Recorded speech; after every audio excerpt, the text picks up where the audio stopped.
وہ ایک پارک میں بیٹھا سوچ ہی رہا تھا کہ ایک بزرگ اس کے پاس آئے۔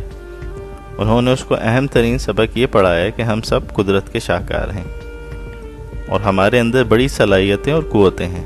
اپنے دل کے راستے پہ چلو گے تو خود تمہارے اندر سے یہ قوتیں تمہاری رہنمائی کریں گی، اور تم جس چیز کی خواہش کرو گے پوری کائنات اس کو تم سے ملانے میں شریک ہو جائے گی۔ سانتیاگو نے اپنی ساری بکریاں بیچ کے اپنے خواب یعنی خزانے کو پانے کا ارادہ کیا۔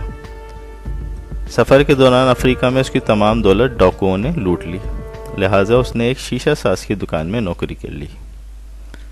کچھ عرصے بعد سانتیاگو ایک کانوان سے مصر روانہ ہوا۔ صحارا کے صحرا کو عبور کرتے ہوئے راستے میں ایک نخلستان میں اس کی ملاقات ایک الکیمسٹ سے ہوئی جو سونا بنانے کا فن جانتا تھا۔ وہیں اس کو ایک لڑکی فاطمہ سے بھی محبت ہو گئی، جس نے اسے کہا جاؤ اپنے خوابوں کی تکمیل کرو، میں تمہارا انتظار کروں گی۔ یعنی کائنات کی ہر چیز اب اس کی